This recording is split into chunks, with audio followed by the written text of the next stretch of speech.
periuk, lega suping dari Jawa, datang nek kecil bawa kepiting 2 ekor. Cik cik periuk, lega suping dari Jawa, datang nek kecil bawa kepiting 2 ekor.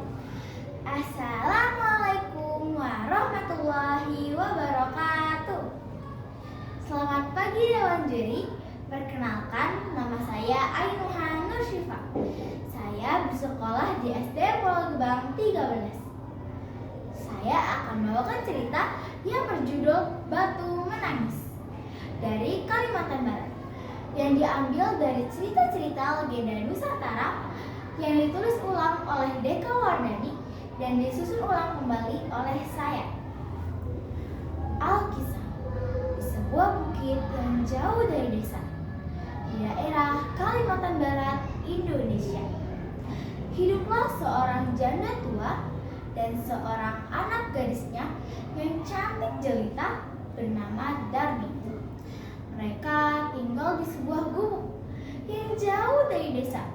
Kehidupan mereka menjadi susah semenjak ayah Darmi meninggal. Untuk memenuhi kebutuhan sehari-hari, Ibu Darmi bekerja di sawah milik orang lain. Sedangkan Darmi adalah seorang yang manja. Apapun permintaannya harus dikabulkan. Hingga pada suatu hari, "Ibu, lipstikku sudah habis dan kebutuhanku sangat banyak. Tolong belikan semua itu sekarang ya, Bu." "Darmi, lebih baik kamu bantu ibu ke sawah, Nak. Apakah kamu tidak kasihan melihat ibu? Jika kamu ingin beli sesuatu, bekerjalah untuk memenuhi kebutuhanmu sendiri." "Apa? Pergi ke sawah? Ibu, aku tidak mau. Sawah itu kan panas. Lagi pula nanti kulit dan kukuku menjadi kotor terkena lumpur. Aku tidak mau." Meskipun sudah dinasihati, Darmi tetap tidak merubah tabiatnya. Pada suatu hari, Darmi berpesan kepada ibunya untuk dibelikan alat kecantikan di pasar. Tetapi ibunya tidak mengerti alat kecantikan apa yang Darmi maksud. Kemudian sang ibu meminta Darmi untuk mengikutinya ke pasar.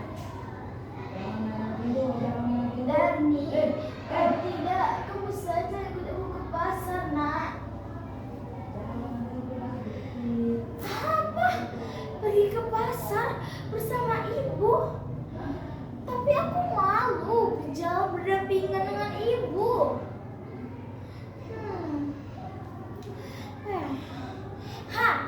Baiklah, aku akan ikut ibu ke pasar. Tetapi dengan satu syarat. Ibu harus berjalan di belakangku." Dengan berat hati, akhirnya mereka berdua berjalan ke pasar secara beriringan. Darmi berjalan di depan dengan memakai pakaian yang bagus dan bersolek, agar orang di jalan yang melihatnya nanti akan mengagumi kecantikannya. Sedangkan ibunya berjalan di belakang sambil membawa keranjang dengan memakai pakaian yang sangat detail dan penuh tambalan.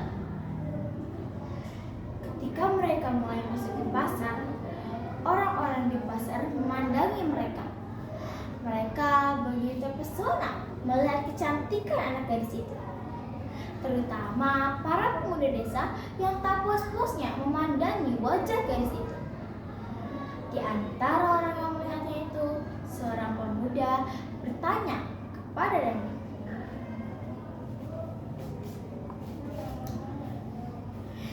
"Hei gadis cantik, oh itu ibumu?" "Ini pembantuku. Aku kan orang kaya. Mamiku di rumah lah." Kemudian Darmi dan ibunya melanjutkan perjalanan. Tak seberapa jauh, mendekati lagi seorang pemuda lain dan kembali bertanya kepada Darmi, Ayo gadis cantik, bolehkah aku mendekati dirimu? Tapi, apakah itu ibumu? Apa? Ini budakku. Jelek-jelek begini, dia budakku. Lagian ngapain sih? Sana pergi kamu. Jangan ganggu lagi. Kamu tak pantas mendekati diriku. Pada mulanya, mendengar jawaban putrinya yang durhaka, jika ditanya orang, si ibu masih dapat menahan diri.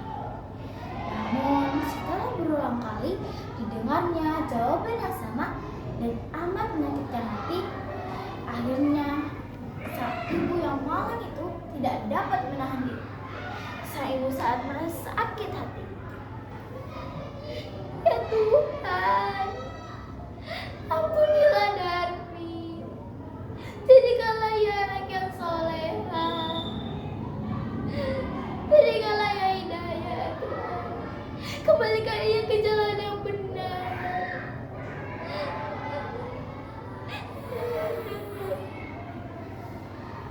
Namun, apa yang terjadi? Ibu, ini kenapa? Ibu, kakiku tidak bisa bergerak, Bu. Langit seketika mendung gelap gulita. Angin meliuk-liuk di atas tubuh Darmi dan petir menyambar-nyambar. Ibu, maafkan aku, Bu. Maafkan kedurhakaan anakku selama ini. Maafkan, Bu. Ibu, maaf. Darmi berubah menjadi batu. Meskipun begitu, orang masih bisa melihat batu itu menitikkan air mata. Oleh karena itu, batu tersebut diberi nama Batu Menangis. Batu Menangis, Kalimantan Barat. Assalamualaikum warahmatullahi wabarakatuh. Hanya